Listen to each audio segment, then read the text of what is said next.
بعض اوقات نا لوگ آپ سے ناراض ہوتے ہیں مگر اس کی کوئی واضح وجہ بھی آپ کی سمجھ میں نہیں آتی، کیونکہ بظاہر نہ تو آپ نے کسی سے لڑائی کی ہوتی ہے، نہ کسی کو گالی دی ہوتی ہے، نہ کسی سے جھوٹ بولا ہوتا ہے، اور نہ ہی کسی کو دھوکہ دیا ہوتا ہے، نہ ہی کسی کی کوئی چیز چھینی ہوتی ہے، اور نہ ہی کسی کی کوئی چیز چرائی ہوتی ہے، مگر ان سب کے باوجود بھی آپ محسوس کرتی ہیں کہ لوگ آپ سے ناراض سے ہیں، آپ کے رویے سے خوش نہیں ہیں اور بلا وجہ آپ سے دوری اختیار کرنے لگے ہیں۔ تو اس کی وجہ ہے کہ آپ کے اندر پائی جانے والی 3 سے 4 عادتیں۔ السلام علیکم، دس از اقصیٰ۔ کیسی ہیں آپ سب؟ امید کرتی ہوں کہ آپ سب خیر و عافیت سے ہوں گی۔ الحمدللہ میں بالکل ٹھیک ٹھاک ہوں اور اللہ کے فضل و کرم سے خیریت سے ہوں۔ آج کی اس ویڈیو میں آپ کے ساتھ وہ 3 سے 4 عادتیں شیئر کرنے لگی ہوں جو اگر آپ کے اندر پائی جاتی ہیں نا تو لوگ آپ سے حسد بھی کریں گے، آپ سے بلا وجہ ناراض بھی ہوں گے، آپ کو ناپسند بھی کریں گے اور آپ کو نیچے گرانے کی کوشش بھی کریں گے۔ تو 1 بائی 1 ان عادتوں کو ڈسکس کر لیتے ہیں۔ سب سے پہلی عادت ہے خاموش رہ کر لوگوں کو پڑھنا۔ دیکھیں، اگر آپ کے اندر خاموش رہنے کی عادت موجود ہے نا اور آپ خاموش رہ کر لوگوں کو اور ان کے چہروں کو پڑھتی رہتی ہیں، خاموشی سے لوگوں کے رویے دیکھتی رہتی ہیں، ان کے لہجے اور ان کے انداز کو آبزرو کرتی رہتی ہیں، تو کچھ ہی عرصے بعد لوگ آپ کی اس عادت سے گھبرانے لگتے ہیں۔ وہ سوچنے لگتے ہیں کہ آخر یہ اتنی خاموش کیوں ہے، یہ ان کے بارے میں کیا سوچ رہی ہے، اور پھر یہی چیز لوگوں کو بے چین کر دیتی ہے، کیونکہ جب ان کو یہ سمجھ نہیں آتی نا کہ آپ ان کے بارے میں کیسا سوچتی ہیں، کیا رائے رکھتی ہیں، تو ان کے دل میں ایک تجسس سا پیدا ہو جاتا ہے۔ خاص طور پر وہ لوگ جو جھوٹ، دکھاوے اور دوگلے پن کے عادی ہوتے ہیں، ان کو خاموش عورت بڑی خطرناک لگتی ہے۔ پھر وہ اس عورت سے جلنے لگتے ہیں اور اس سے حسد کرنے لگتے ہیں۔ میری ایک دوست ہے، وہ مجھے بتا رہی تھی کہ ہمارے گھر نا بھائی جب بھی دودھ لے کر آتے ہیں تو بھابھی خالص دودھ نکال لیتی ہے اور باقی میں پانی ڈال کر ہمیں دے دیتی ہے۔ اگر بھائی پھل لے کر آتے ہیں تو اچھے اچھے اور صاف پھل خود رکھ لیتی ہے اور جن پھلوں پر تھوڑے بہت داغ ہوں وہ ہمیں دے دیتی ہے۔ اسی طرح رمضان میں جب کھجوریں آتی تھی تو موٹی کھجوریں بھابھی خود چن لیتی اور باریک ہمیں دے دیتی، اور اگر کبھی فش فرائی کرتے تو خود بڑے پیسز لے لیتی اور ہمیں چھوٹے ٹکڑے سرو کر دیتی۔ میری دوست کہتی ہے کہ ہم بالکل خاموش رہتے ہیں اور اس کی حرکتیں نا دیکھتے رہتے ہیں،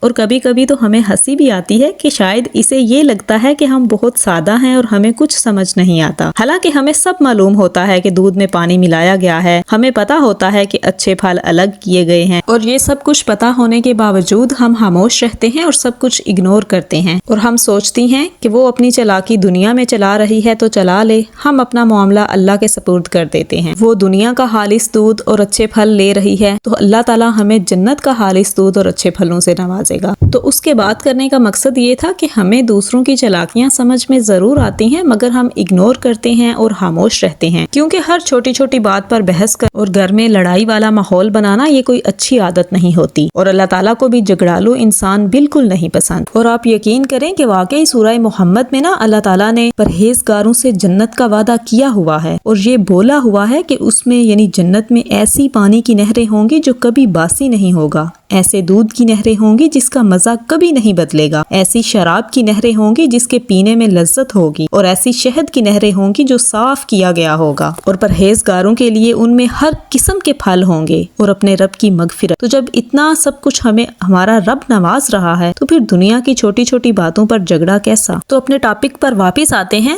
یہ بات یاد رکھیں کہ جو عورت خاموش ہوتی ہے نا وہ صرف زبان کی خاموش ہوتی ہے، دماغ سے وہ ہر بات اور ہر چیز کا مشاہدہ کر رہی ہوتی ہے، وہ دیکھ رہی ہوتی ہے کہ کون اس کے ساتھ مخلص ہے اور کون صرف دکھاوا کر رہا ہے، کون سامنے کچھ اور ہے اور کون پیچھے کچھ اور۔ عقل مند عورت خاموش رہ کر ساری چیزیں آبزرو کرتی ہے، جبکہ جو عام خواتین ہوتی ہیں وہ ہر بات بتا دیتی ہیں، اپنی ہر سوچ ظاہر کر دیتی ہیں اور اپنے ہر احساس کا اظہار کر کے خود کو کھلی کتاب بنا دیتی ہیں، لیکن جو عورت خاموش رہنا جانتی ہے نا وہ ہر بات کا فوراً جواب نہیں دیتی، ہر بات پر رد عمل نہیں دیتی، اور ہر شخص کو اپنی سوچ کے اندر جھانکنے کا موقع بھی نہیں دیتی، اور خاموش عورت ہی اصل میں مضبوط عورت ہوتی ہے، اور پھر اسی مضبوط عورت سے لوگ ناراض بھی بلا وجہ رہتے ہیں، حسد بھی کرتے ہیں اور دل ہی دل میں نفرت بھی پال لیتے ہیں۔ آپ کی دوسری عادت لوگوں کے منہ پر نہیں کہنا۔ دیکھیں، اگر آپ کو لوگوں کے منہ پر نہیں کہنا آتا ہے نا تو لوگ آپ سے روٹھے بھی رہیں گے، ناراض بھی ہوں گے اور آپ سے نفرت بھی کریں گے، کیونکہ ہمارے معاشرے میں لوگوں کو اس بات کی عادت ہوتی ہے کہ ان کی ہر بات مانی جائے، ان کے ہر کام میں ہاں کی جائے اور ان کی ہاں خواہش کے مطابق چلا جائے. لیکن جب کوئی عورت کسی کام سے انکار کر دیتی ہے نا تو دوسرے لوگوں کی انا پھر بری طرح مجروح ہوتی ہے. جب آپ کسی ایسے کام یا کسی بات پر نہیں کہہ دیتی ہیں جو آپ کو پسند نہیں، جو آپ کے اصولوں کے خلاف ہے یا جس سے آپ کا سکون متاثر ہوتا ہے، تو لوگ آپ کو فوراً مغرور، خودغرض یا بدتمیز کہنے لگتے ہیں، کیونکہ ان کو آپ کا انکار کرنا اور اپنی بات نہ مانی جانا انہیں برا لگ رہا ہوتا ہے. لوگ آپ کے انکار کو اس لیے ناپسند کرتے ہیں کیونکہ وہ آپ کو اپنی مرضی کے مطابق چلانا چاہتے ہیں. اور پھر وہ لوگ جو آپ سے ہاں سننے کے عادی ہوتے ہیں، جب انہیں انکار ملتا ہے نا تو انہیں بہت برا لگتا ہے. پھر وہ آپ سے حسد بھی کرتے ہیں، نفرت بھی کرتے ہیں اور بلا وجہ ہی ناراض ہو جاتے ہیں. اور تیسری عادت یہ ہے کہ تعریف اور تصدیق کی ضرورت نہ ہونا. دیکھیں، اگر آپ کے اندر یہ کوالٹی موجود ہے نا کہ آپ کو دوسروں کی تعریف اور تصدیق کی ضرورت نہیں پڑتی، تو آپ کی اس کوالٹی سے بھی لوگ آپ سے نفرت کرنے لگتے ہیں. کیونکہ عام لوگوں کی ساری زندگی تو اس طرح سے گزر جاتی ہے کہ وہ اپنے فیصلے کے لیے دوسروں سے مشورہ مانگتے رہتے ہیں، دوسروں کی رائے کے منتظر رہتے ہیں اور دوسروں کی منظوری چاہتے رہتے ہیں. لیکن جب آپ اپنی زندگی کے فیصلے خود سوچ سمجھ کر کرنا شروع کر دیتی ہیں نا اور اپنی زندگی کو اپنے اصولوں کے مطابق ڈالنے کی کوشش کرتی ہیں، جب آپ کو ہر قدم پر کسی کی تعریف، کسی کی واہ واہ اور لوگوں کی اپروول کی ضرورت نہیں رہتی، تب آپ دوسروں کے کنٹرول سے آزاد ہو جاتی ہیں. اور جب آپ آزاد ہو جاتی ہیں، پھر آپ کو کوئی فرق نہیں پڑتا کہ کون آپ کے فیصلے کو پسند کرتا ہے اور کون ناپسند کرتا ہے، کیونکہ آپ کے اندر خود اعتمادی آ چکی ہوتی ہے. پھر آپ کے اندر کی یہی خود اعتمادی لوگوں کو کھٹکنے لگتی ہے، کیونکہ جو لوگ خود دوسروں کی تعریف اور توجہ کے محتاج ہوتے ہیں نا، انہی لوگوں کو آپ کی خود اعتمادی اور خود مختاری حسد میں مبتلا کر دیتی ہے. اس لیے لوگوں کو خوش کرنے کی بجائے اپنے ضمیر، اپنے اصولوں اور اپنی ذمہ داری کے مطابق زندگی گزاریں. جس دن آپ نے یہ سیکھ لیا نا کہ مجھے ہر کام کے لیے لوگوں کی منظوری نہیں چاہیے، اس دن آپ اپنی زندگی کی بہت سی غیر ضروری پریشانیاں ختم کر لیں گی. آپ کے اندر ان میں سے کون سی عادت پائی جاتی ہے؟ کمنٹ کر کے لازمی بتائیے گا. See you in the next video inshallah. Till then, stay happy and stay positive.